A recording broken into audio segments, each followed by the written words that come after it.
Afternoon, everyone. I'm Paul Wheeler with Augusta University IT, and our chat pod is open. Jesse will go over this with any questions and everything. The one thing that we ask, the questions that come up, if you can pertain them just to Box and Box Sign. If you have questions about why this migration from DocuSign to Box Sign is happening, or anything like that, please reach out to us at boxsign@augusta.edu. You can also send any questions there related to Box or Box Sign, and we'll get back to you as quickly as possible. So with that, I'm going to turn it over to Jesse from Box. All right. Hey, team. Hope everyone is doing well. Once again, my name is Jesse. I'm an education consultant here at Box, and most of you probably joined us the other day for our Box 101 course. This course today is going to be a 201 course where we're going to be focusing on some more advanced functionality of Box. So we do have a deck for reference, and so pretty much we're going to be in the demo environment for most of today. So we're going to be seeing live hands-on how we use some of these advanced functionalities in our Box account. So just to kick us off, a little housekeeping. As Paul mentioned, we have the chat pod and we have the QA pod. You're more than welcome to use either one of those. The advantage of the QA pod, however, is that those questions will come directly to myself and my panelists. I think my colleague Justina is on the line here. So between Paul and his team, Justina and myself on the Box side, we got you covered. Anytime's a great time for a question. And additionally, with that QA pod, excuse me, the QA pod allows us to run a report later on to see what folks had questions about. So that might be one good reason to use the QA pod over the chat pod, but ultimately we're monitoring both. Either one is a great spot to drop a question in. So to get into it, let's just do a brief recap of what we talked about last time. Remember, in Box, we are single sign-on enabled and required, and so we will be authenticating with that in order to get to our Box account. Additionally, remember, pro tip, you can just go to box.com, enter your Augusta email. We'll see that you're a managed user of Augusta, and we'll send you to the single sign-on page to authenticate your account. So just want to kick us off again, brief recap, kind of like those TV shows in the 90s, when there's a cliffhanger previously on. Just want to recap what we talked about Tuesday briefly. When you first log in, we land on the All Files page. Manila folders are personal, only you have access to them. Blue folders mean owned by Augusta and shared with you, and gray folders mean content that is owned from outside the organization and shared with you. At any time, you can click the line of that folder and look to the right-hand navigation pane to see who has access to it. As we see on this externally owned folder, I'm a viewer uploader here. And one thing I didn't call out the other day is in these folders, notice our icon for more options is only available on myself, not Claudia, Fernando, or Cosmo here. So only I can, or I can only modify my access on here because I'm not the owner. Additionally, there's a great question that came up Tuesday. Some of us have been added to content that we don't use, we don't need anymore. And so it is all going to show on the All Files page, but we are not able to delete that. The only action you could take is, if you wanted to get rid of this folder here, is that you could remove yourself. But we heard live in our training, somebody removed themselves from a piece of content and you were not able to reactivate your collaboration. So be sure, if you are downgrading yourself or removing yourself from a piece of content, be sure that you actually want to do that and also know who owns that content in case it was a mistake. Let's see, when there are more people sharing that show on that screen, how do you see who all has access to the shared folder? That is a fantastic question. And let's double click into that because yes, the right-hand navigation pane is limited. We're not going to load up your whole screen if there's dozens, hundreds of people that have access. And as we can see in this folder right here, we could see this icon that says +4 people. So in addition to these folks listed, there's 4 more. So I can click that. I can click any of these names, and it's going to take me to the roster for this folder right here. So you can click any name that's listed amongst the collaborators. They'll take you here, and this is where you can see the email addresses of those collaborators that have access, and you can modify yourself if need be. Another icon, I didn't call it out last Tuesday, but you may see this. Again, this is an externally owned folder that I'm a part of. And if I go down to my name down here, there's a little clock icon next to my initials.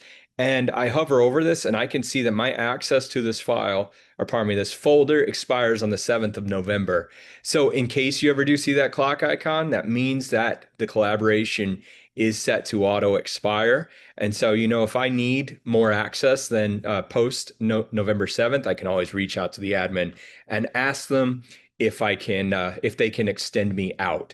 Now, with auto expiration of collaboration, it's restricted to that time frame. So I can't say, hey, owner, add me for 2 extra days. It's either what is that, 60 days? It's either 60 days or 0. So it's a binary thing there. And again, the owners of the content in this environment, I believe it's an auto expiration after 60 days. That can be configured by the admin of the different enterprise. So, if you were invited to something externally owned, that enterprise could have it auto disable after 90 days, 40 days, 7 days, whatever it is, but hover over that clock and you'll get insight into it. So that was a fantastic question there. Can we run a report of all folders and shared collaborators across your files? Great question, Tyler. Thanks for sending that over.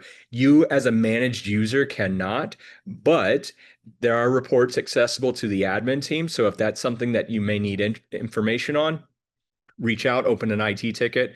Paul's typing you an answer there, I can see. So you'll probably want to reach out to him, let him know what the report is that you need, and the admins can run that for you.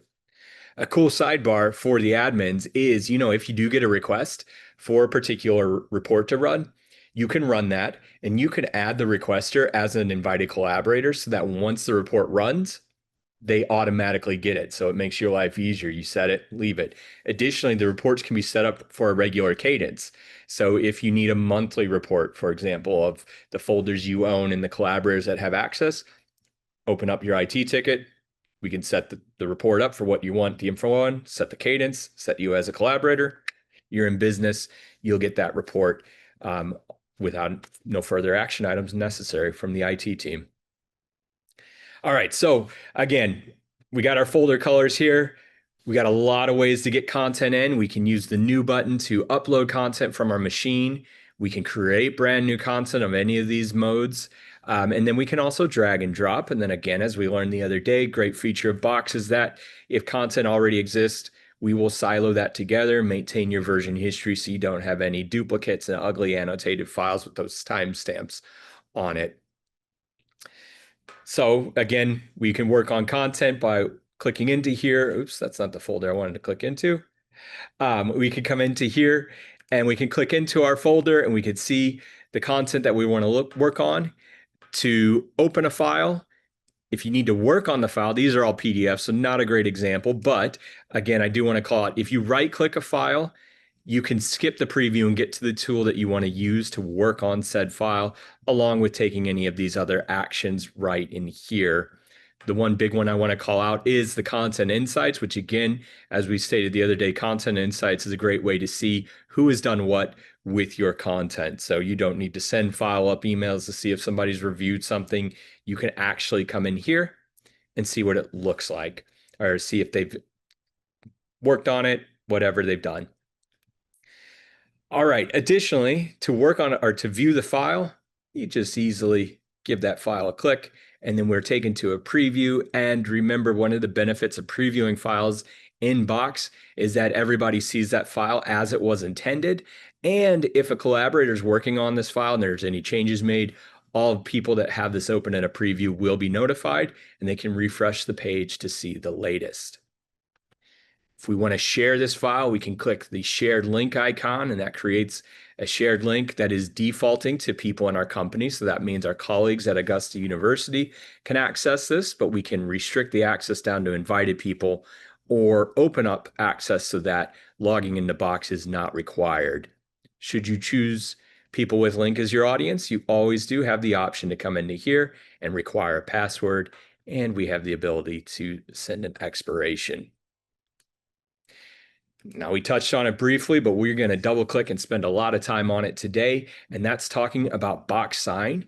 And as we see right here, I have a file, the online courses only waiver, and it's in a PDF form. And so if I need to get this signed by somebody, it's very easy to convert this into a signable document.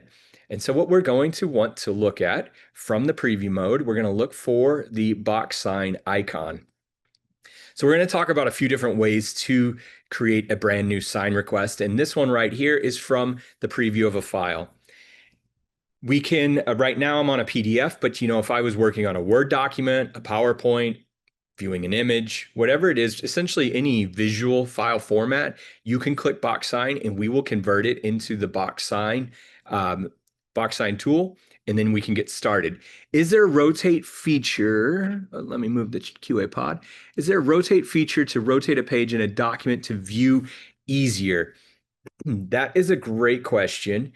And some file formats there are, like JPEGs, photo files, there is going to be a little rotate icon. There is not one right here. So if, let's say, for example, this was scanned in and it was crooked, wasn't top to bottom like it is right now, you could always open with Adobe, and it's launching, and I'm on my other screen. You could open to Adobe, pardon me, let's rearrange my windows real quick. And then from Adobe, that's where you can go ahead and rotate. And then if you are an editor on it, you could save, and that would be saved over here. The rotate icon is over to the bottom right-hand corner. So great question, though. See, we got another one. I send out through BoxSign to get a document signed by 2 or more people. I go on vacation. I made a mistake and sent the document to the wrong person. If my colleague in that folder that I created the BoxSign document, could they correct the BoxSign document, or do I have to do it when they return? Oh, that's a really good question. And to be honest, I don't know the answer off the top of my head, because I want to say yes, there's a way to do that, but I gonna want to do my due diligence on that. Justina, if you can look into that question potentially, we'll get you an answer by end of session, or potentially that could be a follow-up afterwards. You may get to this, but can one drag and drop a file for BoxSign? Yep, you can, even from a non-Box desktop or directory. Yeah, Chris, great question. We're going to double click into that in just a moment. And so that kind of segues me into, there's multiple ways to start a BoxSign request. And the one way that we're going to start off with is from the preview of a file. So I'm previewing this PDF right now. I need to get this signed. I'm going to click the BoxSign icon. And when I click this, you got the choice, sign myself or request a signature. Sign myself is great. If your kid's school sends you a document that you need to sign, you could pop it in the box, sign it real quick, easy peasy, email it over. But in this instance, I'm needing a signature from somebody else, so I'm going to request signature. What happens here is we duplicate the original file. If it's not a PDF, we turn it into a PDF, and then we can interact with it. So this is where we can start customizing the sign request. You do not have to do this, but your future self will thank you. In that, the first step you should take is add the email of whomever needs to sign this. And I'll show you why this is a great first step. So I'm just going to add my email into here of the signature or the signer, boxdemo.com. You can add multiple emails in the screen, and once you're done, we can hit add. And actually, do you know what? Let's just add multiple emails just to demo what that looks like.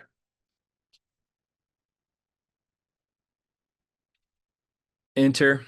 So you have to hit enter twice. Enter to say that you're done with typing the email, and then you'll have to add them to this BoxSign request.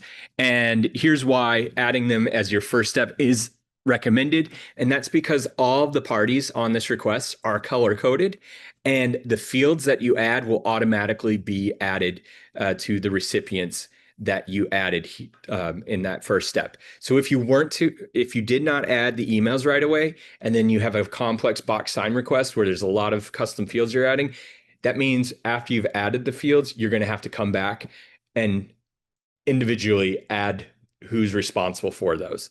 So we'll see what that looks like in a moment here.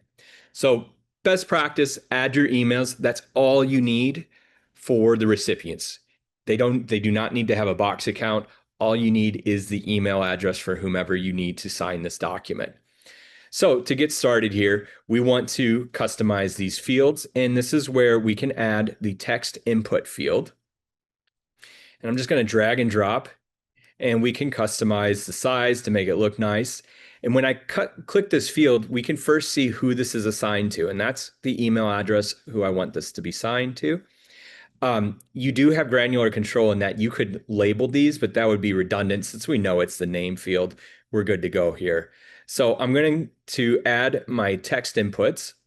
And a real quick pro tip, you could come over here and drag and drop another text input field, or what you could do is select it, hit Command C or Control C if you're on your Windows machine, and then Command or Control V, and that will paste that field again.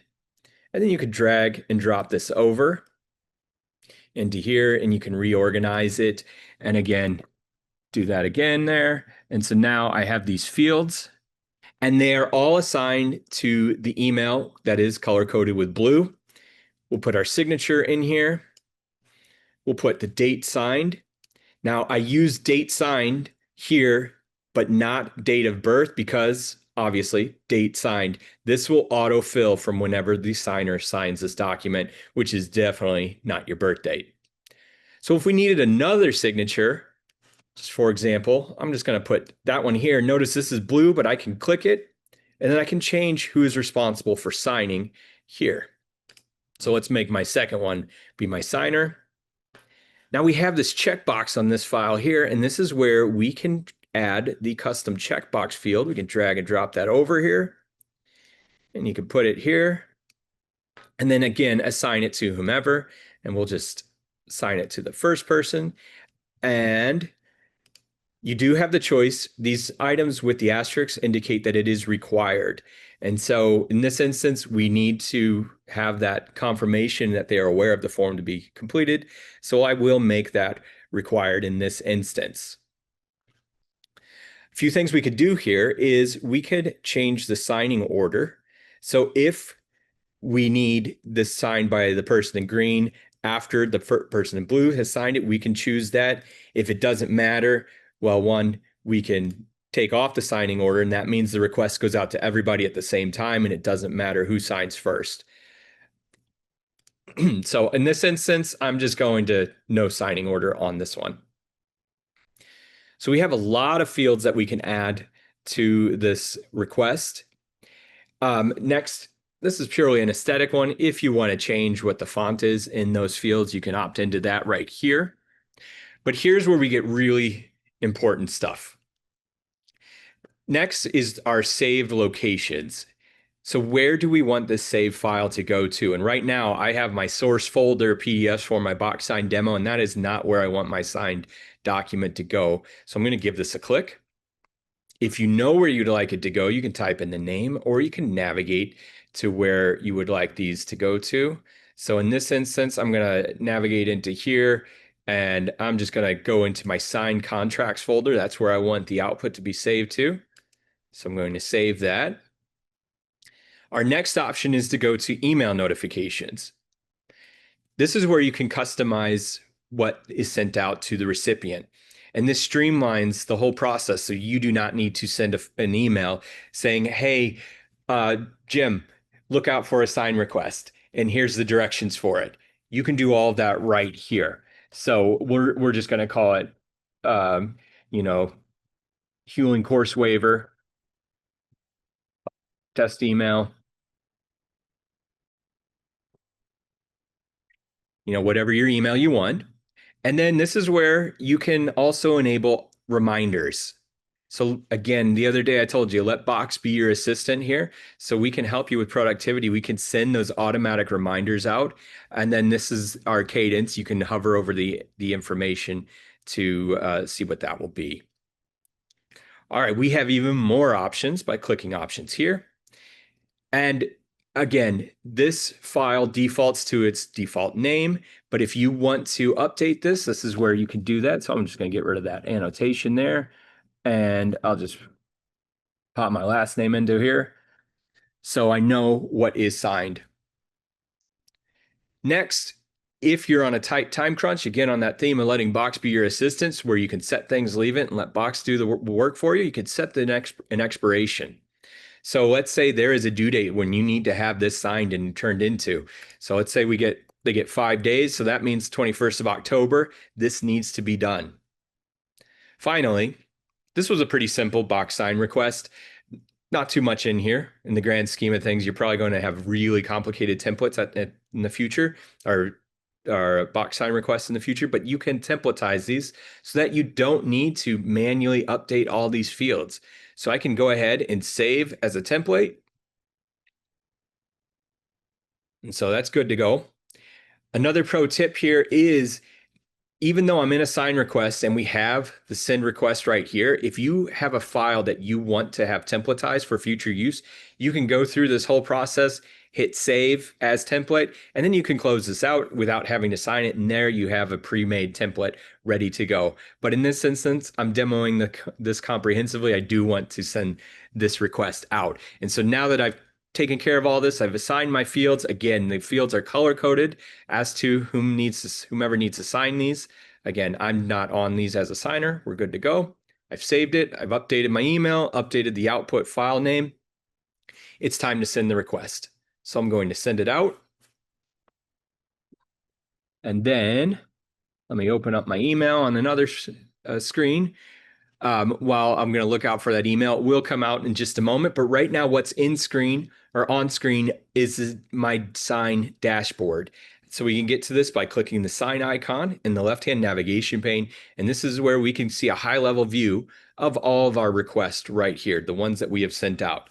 So I'm waiting for my email, and I'm going to take a pause and look for the through the chat pod and see what kind of questions we have.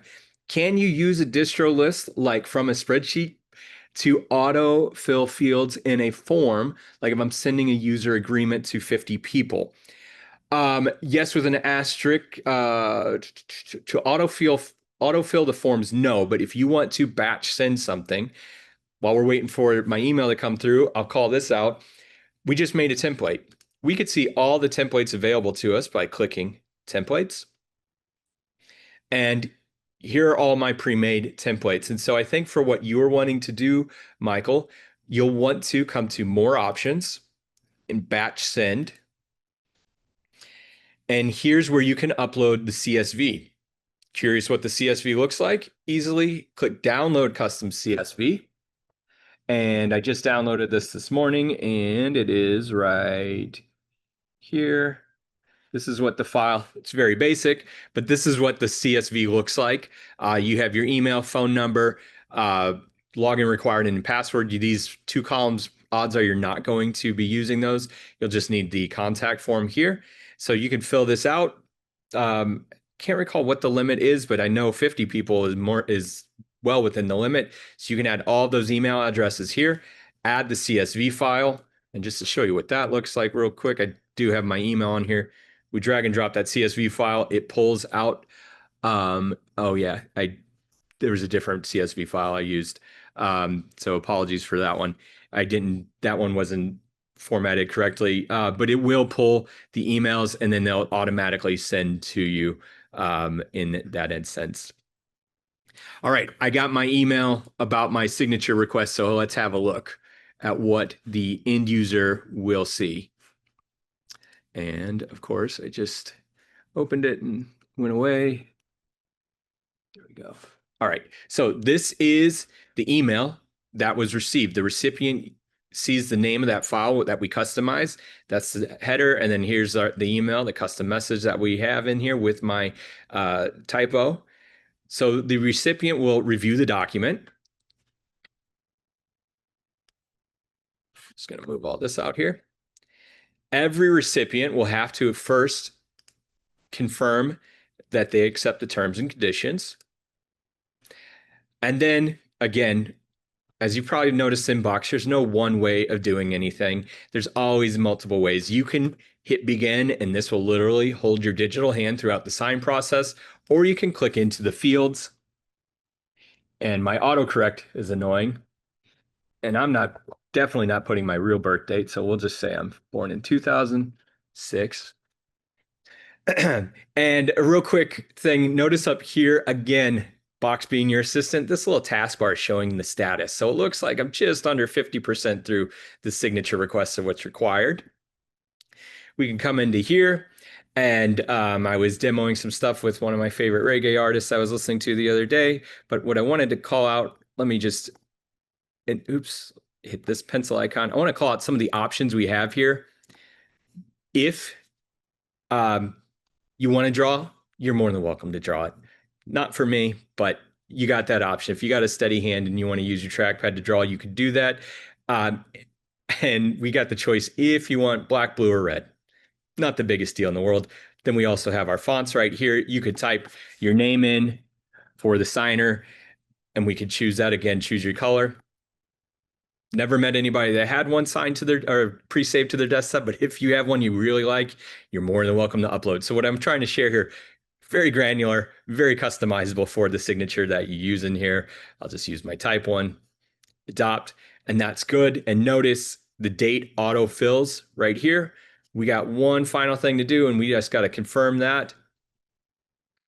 The next, got my name in there. Oops, I did my ID. Let's just put a fake ID in that.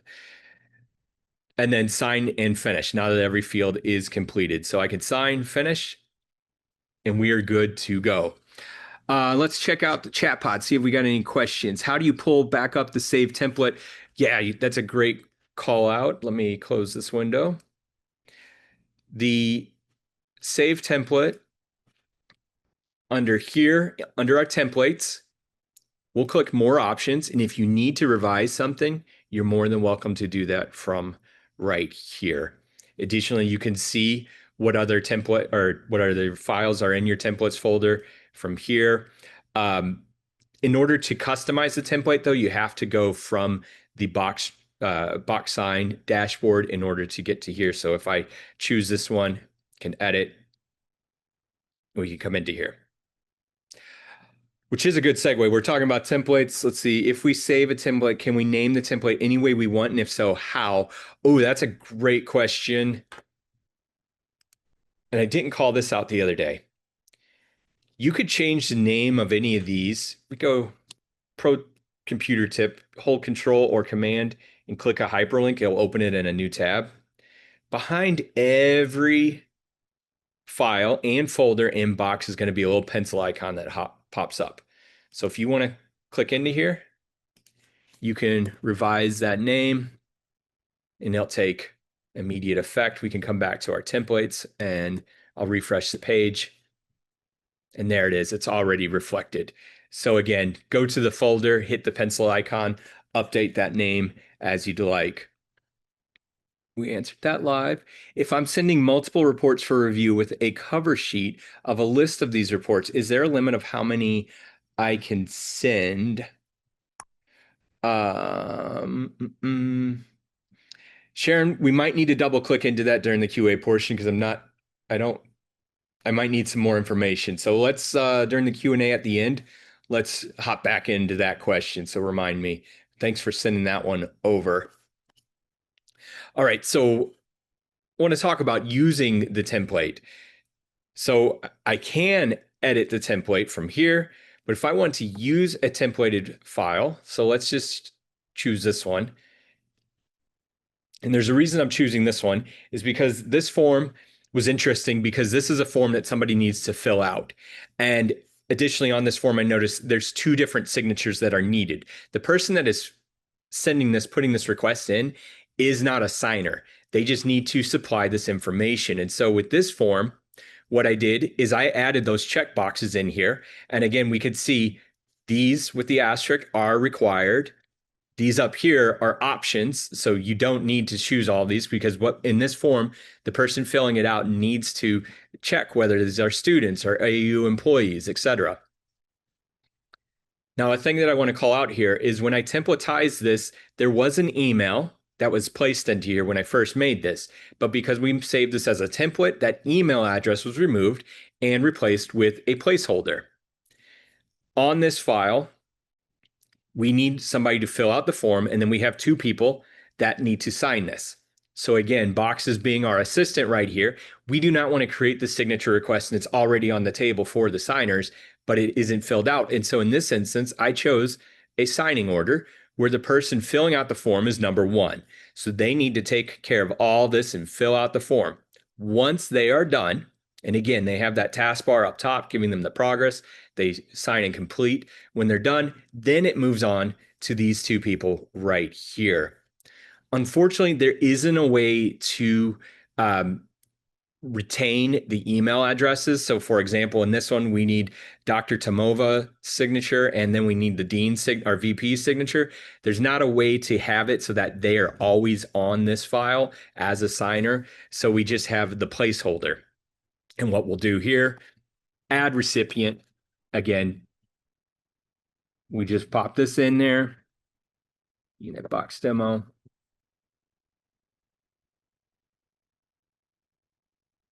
Hit enter, go back, and then we can modify the other recipient here. And then we'll be good to go.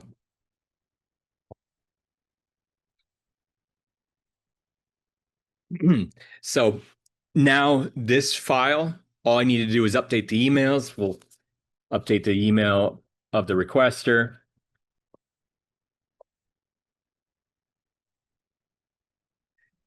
And now this file is good to go. We've already templatized it. We can send this out and all these parties will be able to take their action item on here. Again, once we save this template, or pardon me, once we update this template to be sent out, we need to choose where we want it to be saved, that step we took in the first one. So again, we can come into here and I can choose exactly where this goes. So for example, actually, a great call out here is I have my projects folder. If I wanted this to be assigned to one of my projects that we have here, I can choose this.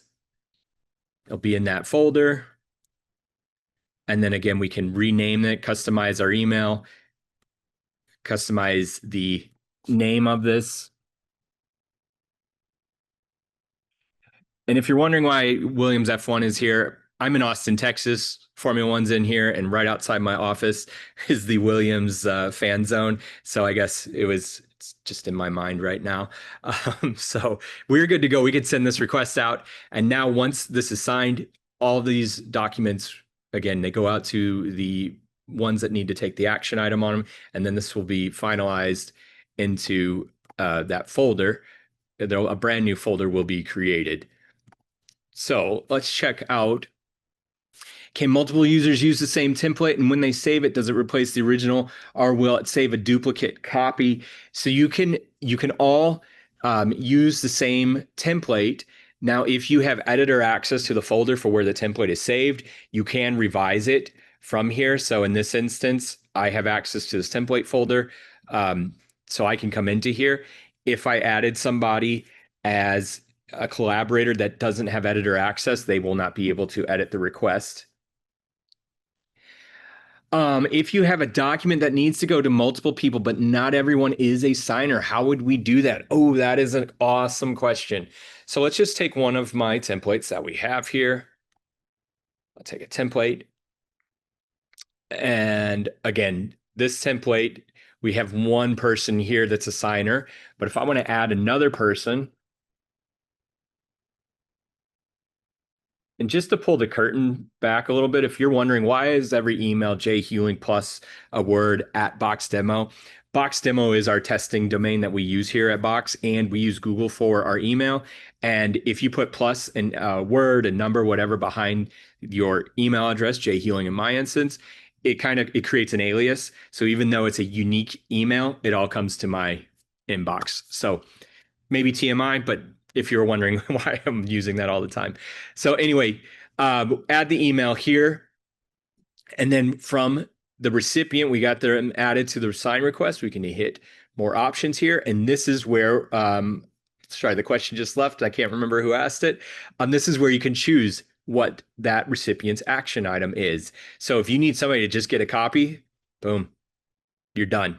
Need them to approve, you can do this. But yeah, it sounds like in your instance, you just need somebody to receive the signed file. You can do that. Then come back here. And again, because this was already templatized, we just have to add our email for that one person and they'll be good to go. Actually, I'll just add Paul as the signer for this one. Paul. Now, again, a callback to Tuesday. Remember, when we were adding collaborators to a folder, as you type the names in, they auto complete per managed user of Augusta. So there's a bunch of Pauls in here. I narrowed it down. It looks like we got 4 Pauls with the W last name. As I keep typing Paul's name, then we're going to fine tune down to here. There we go, Paul Wheeler. So now Paul, hit enter, and we go back. So now Paul is the blue signer on here, and so I can send this out to Paul, and he's going to receive this.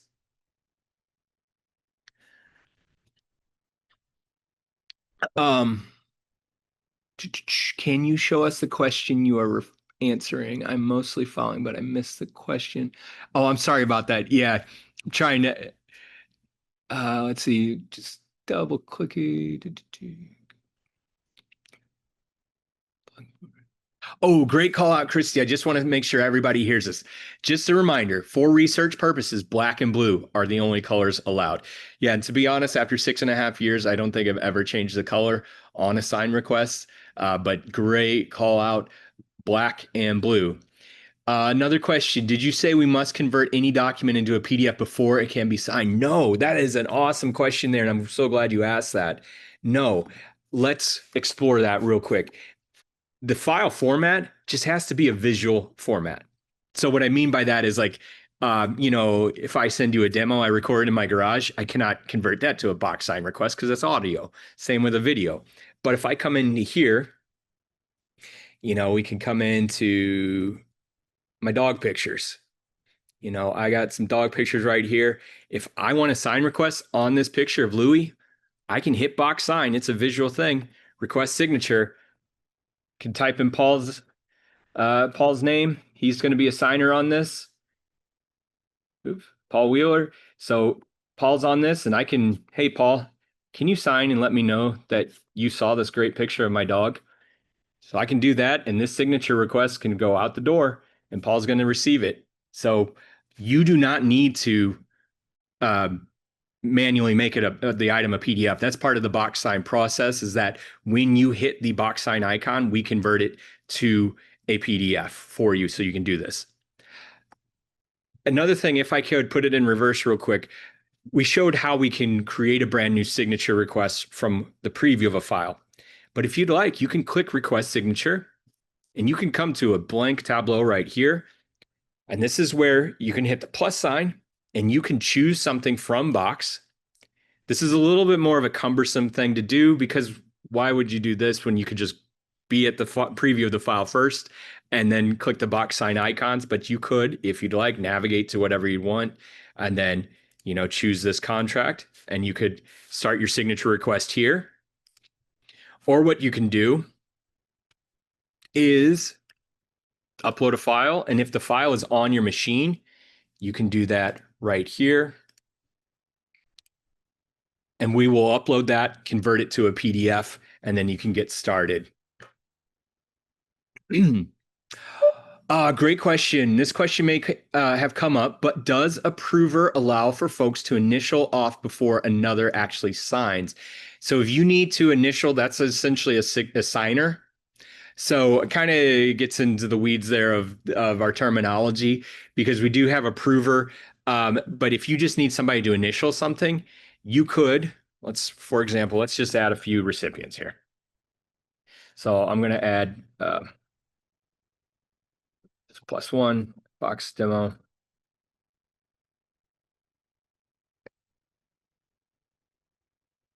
Oops. Oh, man, sorry. Just add a few people here, +3. All right. got my folks here. You can also add these folks as a group if you'd like. That is another option. Again, it's a choose your own adventure here. But let's say that number 2 needs to sign off after number 1 does. Well, we have our signing order right here, and then I can just assign initials,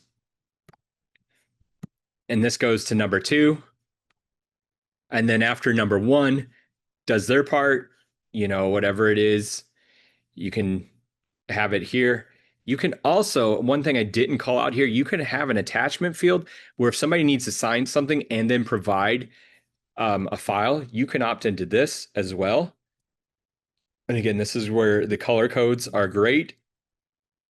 And then we can have our final signature of person number 3. So once I sign off, the person number 3 signs off. Again, we want to make sure it's assigned to the correct person with our color code right here, and then we can send that request out. Oh, great question. Can you explain how you might use the attachment option? So, I mean, one use case is, you're signing something, but you need to supplement it with evidence is the only word that's coming to mind. But like, I'm thinking like, it may be a time card or you have a CSV to support something, you got to sign off and then here's the work or here's the output of something. You can have that and then it'll be associated with the signature request there. It'll be uploaded into Box. How does the role of in-person work for Box? I'll shoot straight with you, Karen. I'm not 100% sure because this all is digital and I haven't got a good answer on that. Claudia, my understanding is that you have to be there in person to have them signed from like your device. It's a great question, and I wish I had a better answer for you. So maybe Claudia is putting something in the chat pod there, responding for that one. Can you drop a PDF instead of upload? I reckon you're saying, can you just drag and drop from here? And I believe the answer is yes. Where's my demo PDFs? If I take this, drag and drop, yeah, you can drag and drop it right into here. Great question. If an initiating person is a signer, what is the difference between an approver? An approver, I believe they just have to approve your next step, but you have to authenticate. So you have to, and this is something I didn't really get into just yet. We have a lot of ways. Well, let me back up here. By default, a sign request, you just need the email. But the approver has to be logged into Box, and you have these multiple two-factor authentication options you can opt into. And it's the same thing for a signer. If the signer, if you want, you can require them to log in to Box to verify who they are, or you can do text authentication. The other thing is you can also password protect a contract or something to have signed. And the way this works is that you create your password. You have to enter the password when you hit the sign request to view the file. And then when you click send, you have to receive the email or the text. And then that confirms you are who you are so that you can you authenticate, and then the signed document can be submitted. Great questions here. Can you create pre-saved wording similar to the signature date? You can drag and drop on the documents. I think I'm going to have to table that question, Brandon. I'm curious to get more information, what you mean. Pre-saved wording similar to the signature. Actually, I know the answer. The answer is no, you can't. I'm saying that with 85% certainty right now because there's a few things I want to research, but the only things that are pre-saved are your name, and that's based off of your cookies. So the reason that fake name was in there, not my name, was because as I was testing it out, getting different names, I got bored using my own. That was the last name I used, and it was saved via cookies. For what you're asking, I don't believe there's any place there you can save that. That may require, save it in a text note or something so that you would have to copy and paste it in there. Chris, I am so glad you asked that question. Is there a mobile app that makes it easy to sign? A few things here. you can create sign requests from the Box mobile app. And Paul, please flash the stop sign, the red light if I'm talking out of turn, because we didn't really talk about the Box mobile app. There is one available, and you can create sign requests from there, and you can sign documents. The other thing for all recipients that receive a Box sign request, um, if you have Box sign, it will open. Or pardon me, if you have a Box account and the Box mobile app on your phone, it will open there. It's heck of a lot easier to do a manual signature from that. If the recipient does not have Box mobile, or they're not a Box user at all, it just opens in the browser of their device. That's Yeah, sorry. totally right, Jesse. Oh, go ahead. Sorry, Paul. Yeah, I was just saying That's totally correct. Okay. Cool. And to Anonymous, I'm very sorry for moving quickly on things. This is being recorded. It will be posted. And please don't hesitate. If you want me to repeat anything, please go ahead. Let me know if there's something you'd like to see redemoed, you want me to repeat. I have a 5 and a 3-year-old. I'm asked to repeat myself all the time. And so don't worry. This session is for you all. I hope you all leave it feeling comfortable, confident, having questions answered. So please do not hesitate to ask for any repeats. Just want to make sure I'm seeing everything. Drag and drop.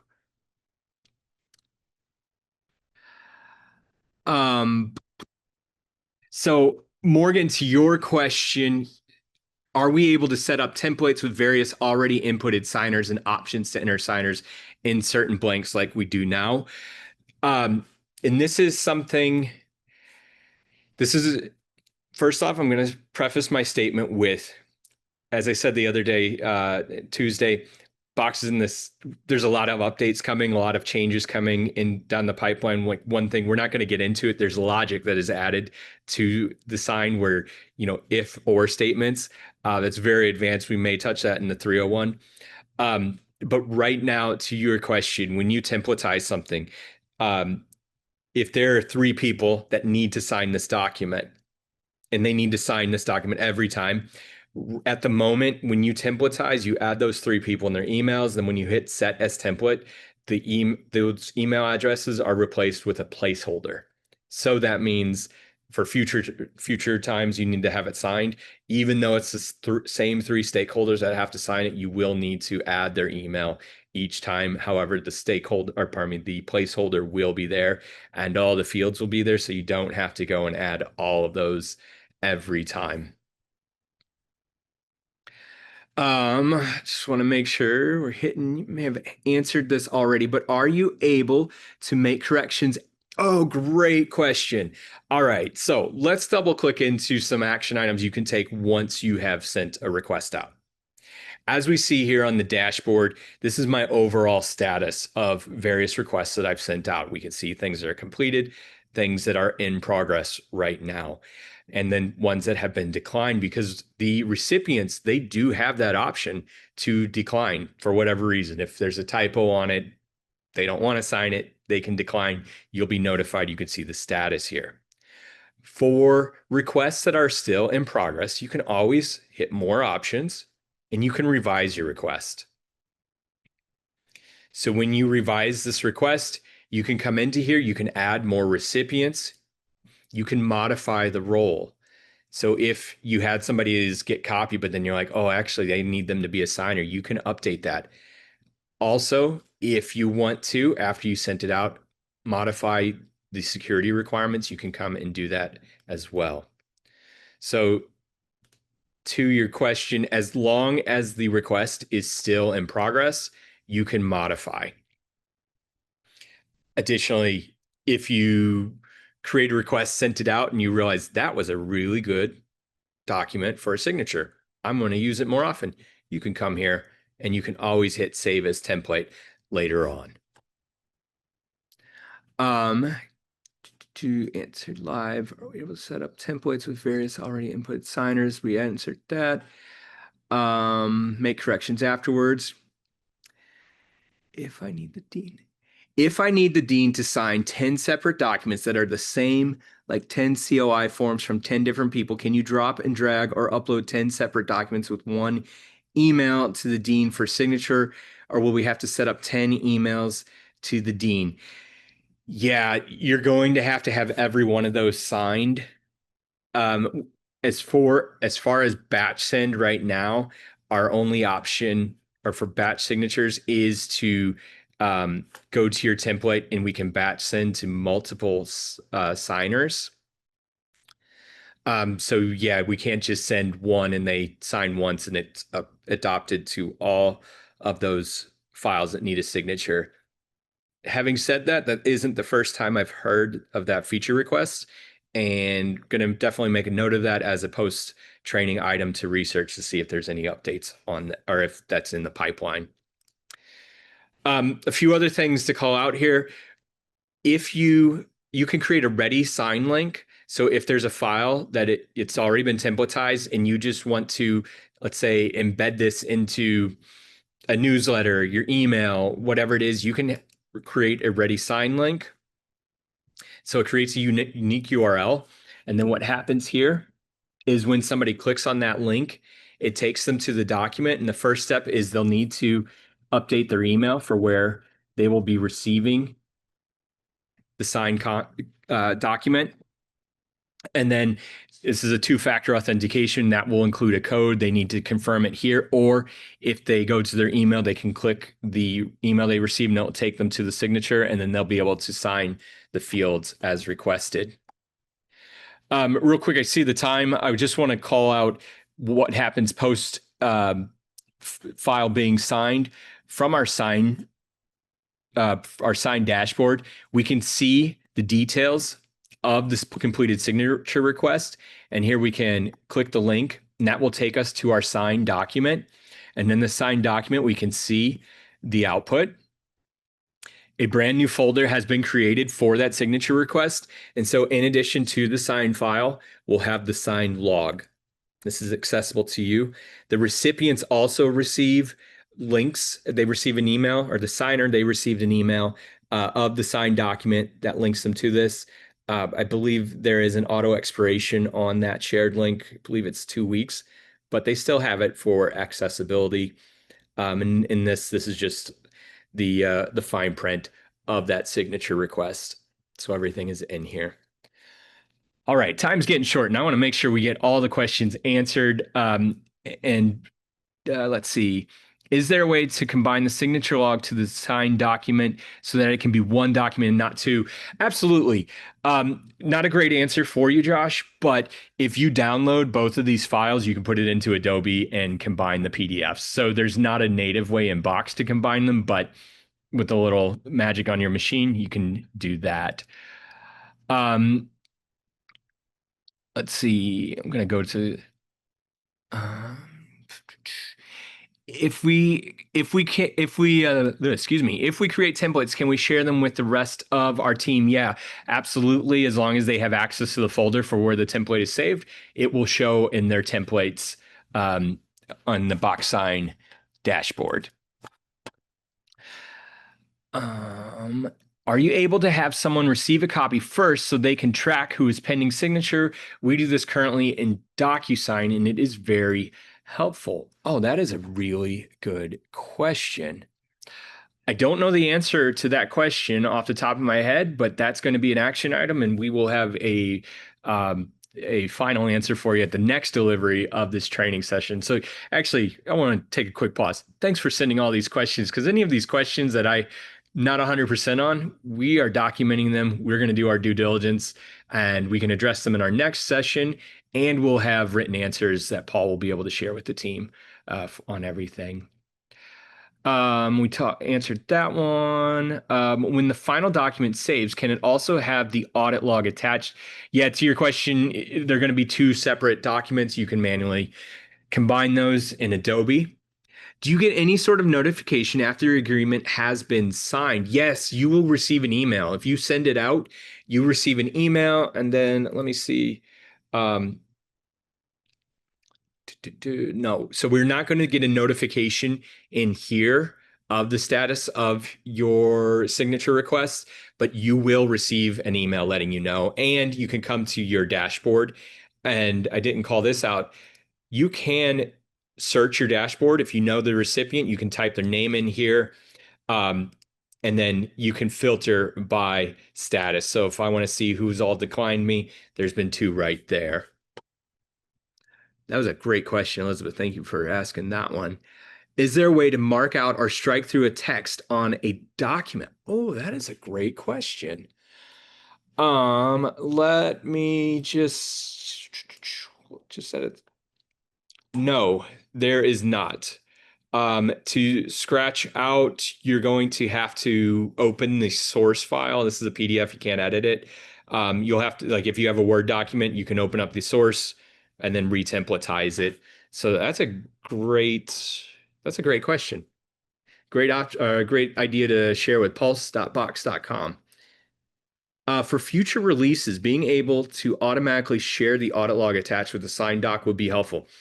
Chris, thanks so much for that feedback. Again, pulse.box.com. That's an awesome resource. You can definitely share that. I could see that as a great option to opt into, like combine them natively. I think the thought process is that the audit log is mainly for the person sending the request. And so the signed document, maybe they just differentiate it since the signer doesn't need that. Not sure on the thought process, but great question. Is there a way to mark out? Let's see, we answered that one. You can edit fields in a box sign document in process, but you cannot actually. Yeah, great question, Michael. So when we'll just edit one of these. When we're modifying, so again, think of this like comments when we can comment on a file. Box converts the source file to a PDF or duplicates it if it's already a PDF. And then box sign, think of the source file as a picture, think of box sign as your picture frame. And box sign is a layer on top, and we're going to combine the source file and the picture frame to create a brand new file, which is your signed document. And so from here, we cannot modify any of this text because it's part of the PDF. Box sign is a layer on top, and this is what can be modified. One thing that I do want to call out, text input, this is kind of like a wild card where this field, if I click it, I can change the field name. So if, I wanted this to be last name, I could choose that and then save, and that will be here. Now, we're going to talk about this in 301. I'll confirm with Paul how deep we're going to talk about this, but I'm going to kick myself for saying this right now. We can have metadata templates. We can have our box sign requests, and then we can use AI metadata extraction to pull out these fields and assign it to metadata, which can allow for an extra granular search functionality. And that's a very advanced thing. Again, Paul will be final say on how deep we're going to get into that in 301, but that is essentially foundational for a future of Box with AI, metadata extraction, and kind of all these tools working in sync. Because another tool that we have here that we did not get into was forms and doc generation, which all are anchored by metadata templates and that functionality, with the intention of making it so that we can pull out the important data about our data and use it for staying organized, finding content we need.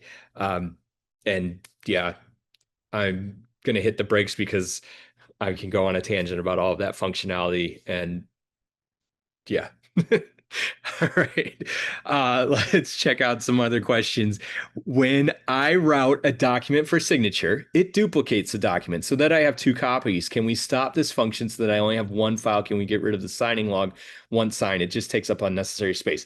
Yes. So to Anonymous, we are creating a duplicate PDF of your source file.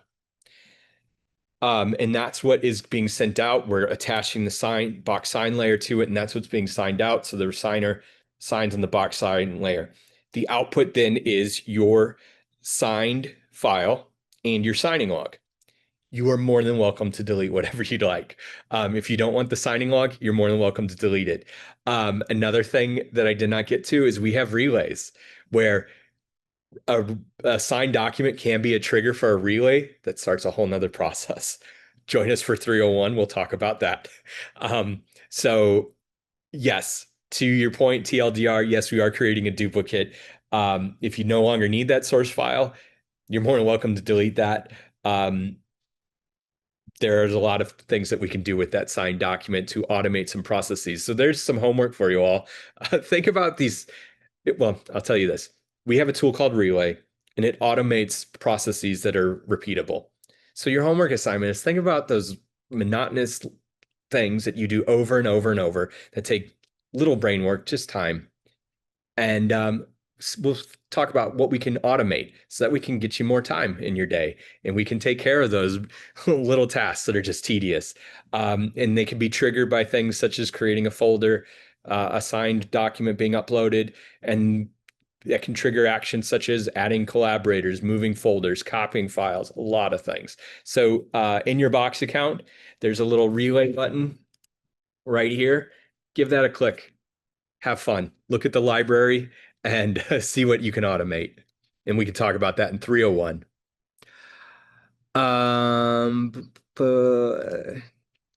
What is that email you mentioned yesterday to suggest? Oh, not an email, website, pulse.box.com. So if you want to keep a finger on the pulse of Box, I'm sorry. Again, I have a 5 and a 3-year-old, lame dad jokes. Let us know what you'd like to see. Check out other suggestions, upvote those. Great way to help shape the future of Box. A teammate tried combining a signed doc with the audit trail in Adobe, and it broke the signature lock on the doc. Oh, interesting. Gonna save that question. Have to do some research. I don't have any suggestions. Yeah, go for it. Yeah. So The reason that is that when you digitally sign a document, whether it's in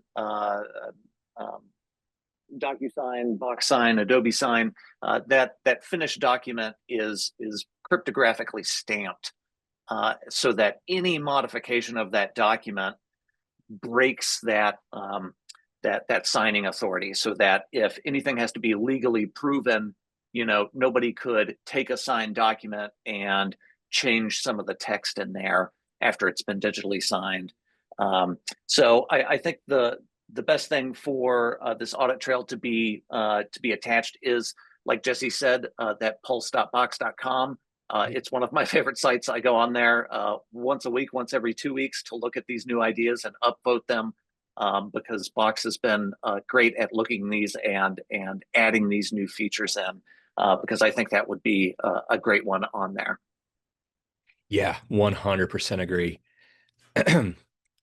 I just saw a question, where do I find the signed document? So just to go back one, when you create a signature request, let's just come into here. Oops. So like now this is a great example right here. I have the Word doc version of this contract. I can modify this. Again, call back to Tuesday. We don't edit straight from Box. We have to hit open. So any changes I make, I have to do it Office Online or Office on my desktop. But once I've made those changes and it's time to create a signature request from this, hit our Box Signed icon. Again, it's in that little column there. And to the question, where do I find it?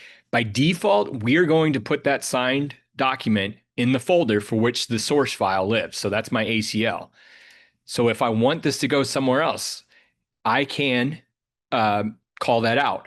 But if I do not modify this, and let's just real quick sign, and just gonna add myself as a signer. So if I do not modify this signed request is going to go in that source file. So TLDR of the question,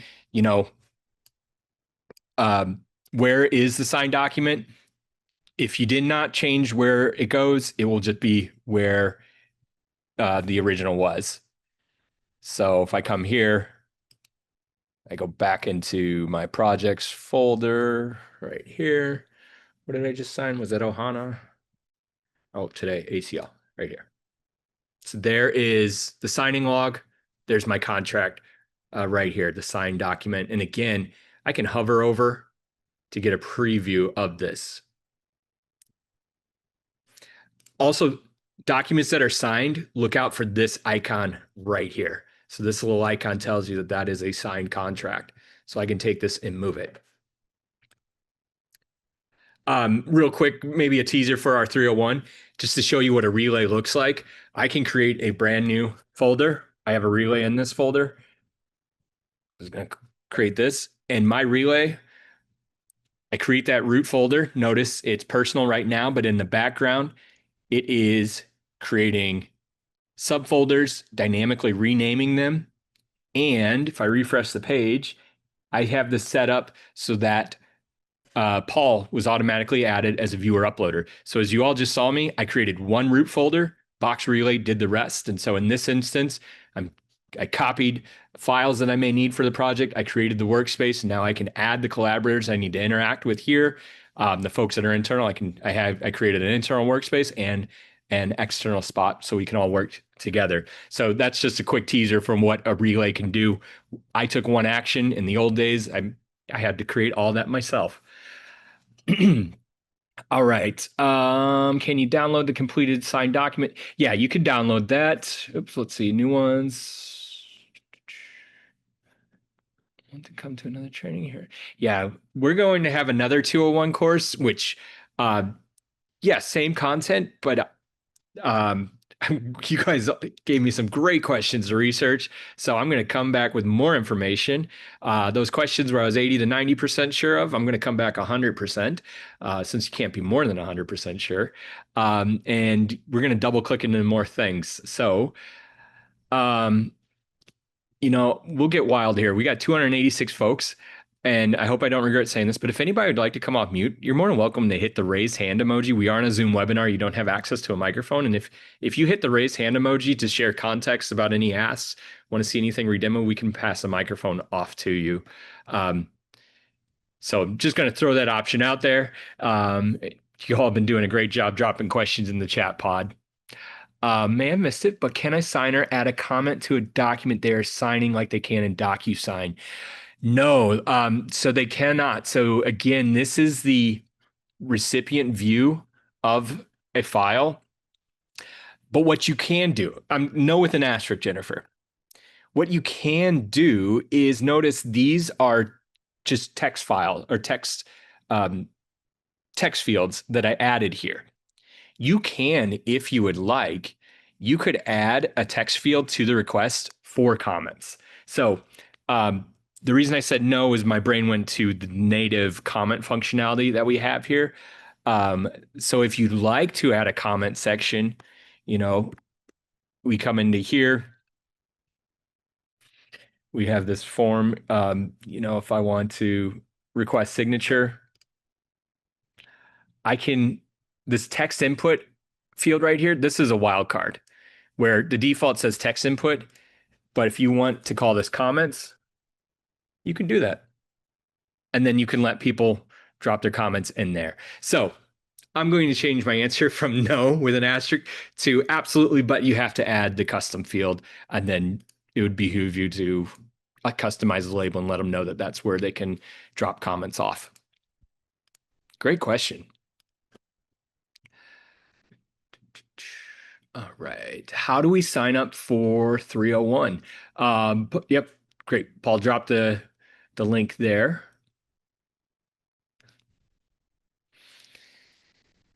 All right. These have been really good questions. Check the chat pod, make sure I haven't missed anything.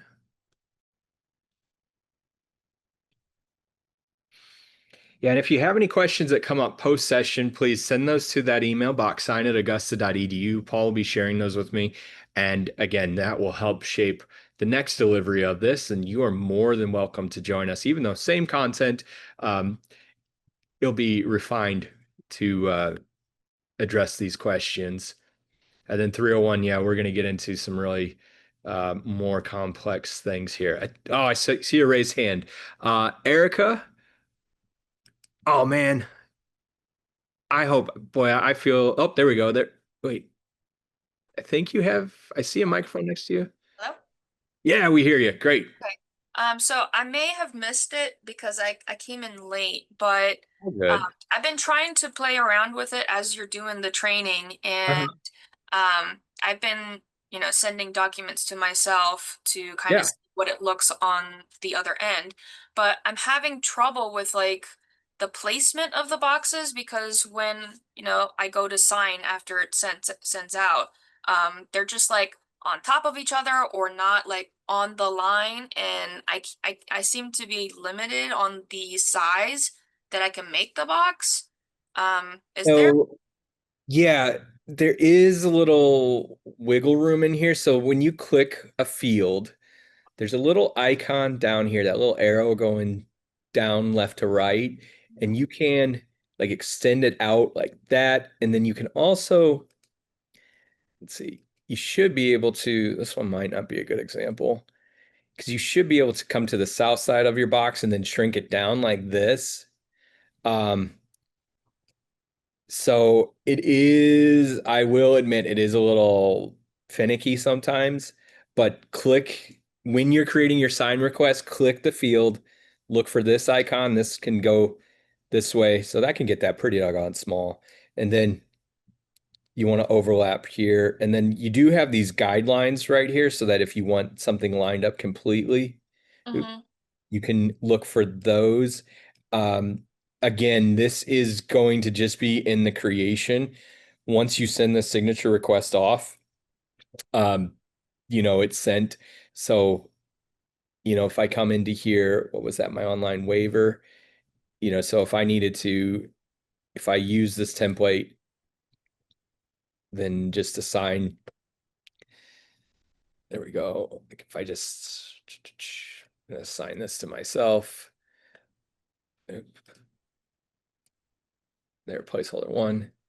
Go back. So I sign this to myself, and I send this request. Oh, of course I didn't do that. Yeah, this one's a bad example. It should maintain these locations, and that's where the signature will go to. Let me just, yeah. I've been doing this. There's like a third attempt. I've been doing these. This is the like, third attempt, Uh-huh. to figure out that sweet spot for the placement of the signatures because it's got like the actual person's signature, and then there's some bits on above the signature, and then bits underneath the signature. Um, and the guidelines that I was using, it wasn't lining up correctly. Um, do you mind adding me as a recipient? JHULING at box.com, and I can see what you're seeing. Yes. If you do that, we got a few more questions in the chat pod I want to look at. Thank you. Yeah, I'll look out, and I got my email fired up on my other screen. I'll look out for your requests there. Can you assign one comment box to multiple signers? Also, do signers get an email notification when a document is complete so they can view the final version? Yes, if there are multiple signers on a document, they will get that final version once the whole thing is done, and they'll have a copy. Great question. It's it's technically the signers would have to send the signature. Okay. Oof, that's a good question. So you can, let's come back to this file here. If I just edit this one, you can pre-fill the text. So if you need to give them insight into this, so if I come in here, I can make this a read-only field and I can enter what's in here. So if you want to give people directions, fill this out and only use blue ink, I can add that and then make it bigger. So now this is a text box that's read only. So you do have that option. So add a text input field, make it read only. If you're going to put in, multiple lines, you can opt into that as well. Oops, going back. There we go.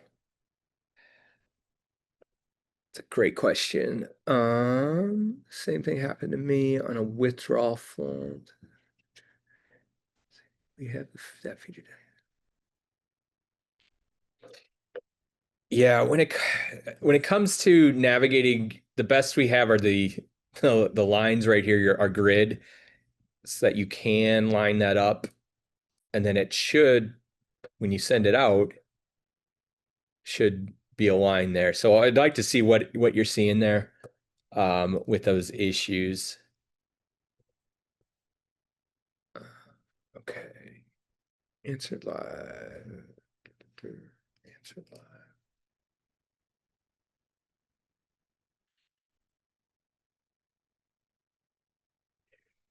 Fantastic questions, folks. All right, yeah. So we've hit the official end time, and we're in the Q&A portion. So if you have to drop, you're more than welcome to drop and have a good rest of your Thursday. But if you got any more questions, or if you want to stick around for a little bit more, you can re-demo some things. You can check it out. Yeah. So that would just be the grid, Chris. So it's kind of just the eyeball test. I'm not familiar with what goes on in DocuSign.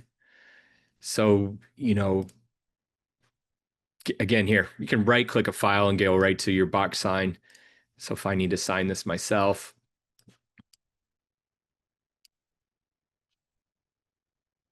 Oh, this is a bad example because I'm just signing for myself here. Yeah, if you need to sign something, don't need to request it. It goes pretty quick.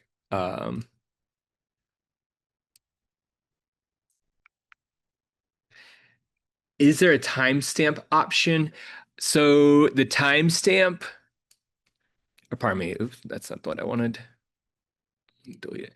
The date signed auto signs or auto fills when you add it. So see, when you first add your field, there aren't the guide grid isn't there.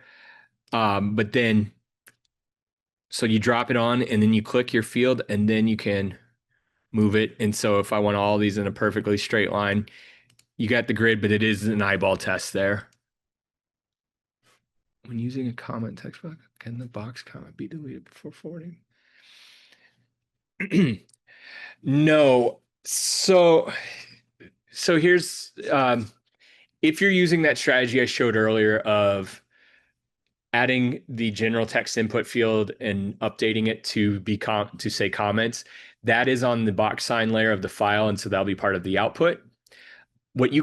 Another thing you could do is, so let's say I have my templates folder here. Again, hold Command to open it up in a new tab.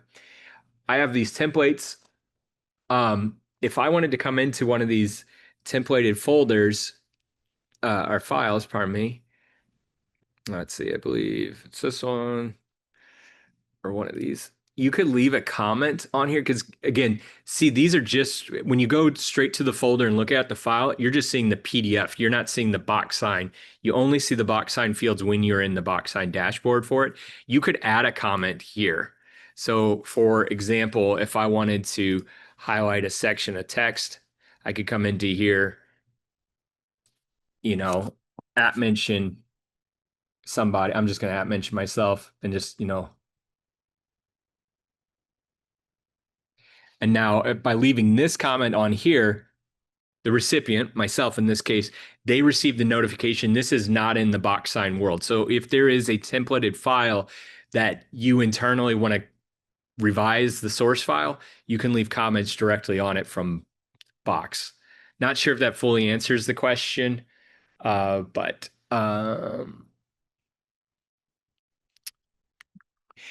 yeah, so it's just going to be the date sign, Karen, and then in your output, in the signing log, that's where you're going to get your, so if I look at my signing log right here, that's where you're going to get the timestamp of when this was actually signed.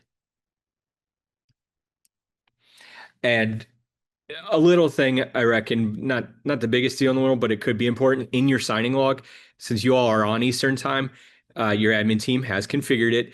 By default, I think Pacific time is what would be in here. So when you do go check that out, you do get your local time zone. So you don't have to worry about doing the math. If it was GMT minus whatever, that's configured. But to the original question, the field on the sign request is just the date. You want the timestamp, you got to go to the signing log.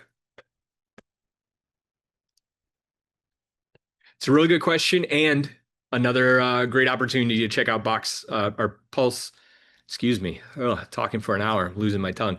Go to pulse.box.com and let us know, why the timestamp would be good, because I think that's a great idea for an upgrade. Just let it be an option. I mean, a Box is a choose your own adventure, and there's a granular level of options you can opt into. So why not have that be one of them?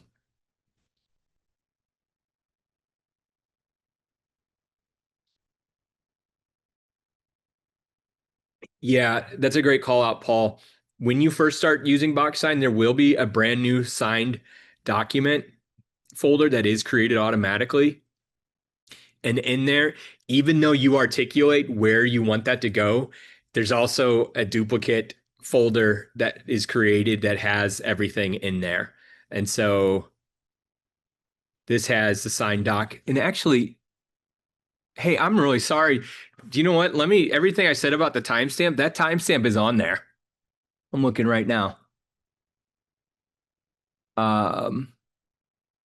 Now, having said that, I am the requester and the signer here. It's a good question for next time. Is this available only to the requester?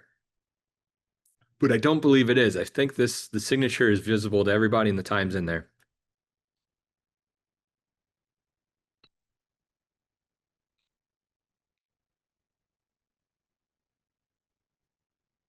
Can we view if and when someone have opened, read the document, but haven't signed it? Oh, that is a fantastic question. So a callback to Content Insights. Can we see if they've opened it? That is a fantastic question. I don't believe we can.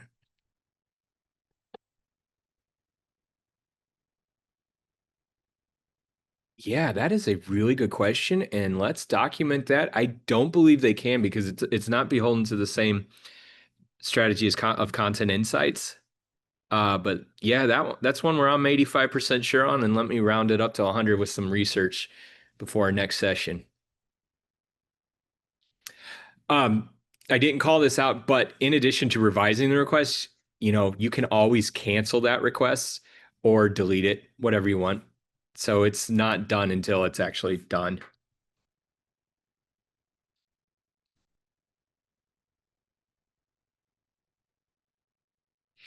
Yeah, so great call out. And I think the strategy is, with these important documents, we want to make sure you don't accidentally lose the content. So I'm logged into Box. As a person logged into Box that was requested to sign something, this gets created for me so that I have this.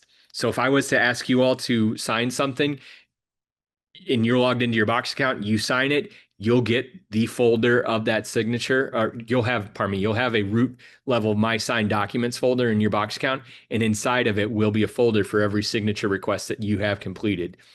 The other thing, so My Signed Documents and My Signed Requests, those will all be in here. So different things that I've requested created. And so we do have, yes, duplicates, and that you call out the location where the signed document goes, and you have the default locations here.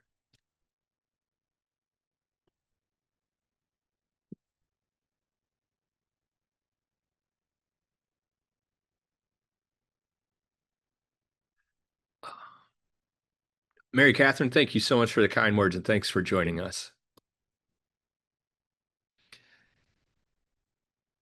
So, 61 answer questions. This is great. Yeah, thank you so much to everybody for participating and sharing these questions. Got a lot of folks on this session. Cool. Looks like the Q&A pod is slowing down. Chat pod slowing down.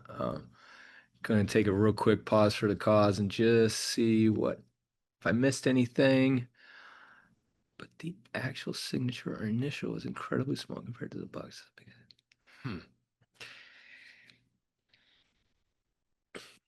Yeah, Erica, I'm not sure. As I mentioned, if you can add me as a signer, I'll just drop this into the chat pod, my email address.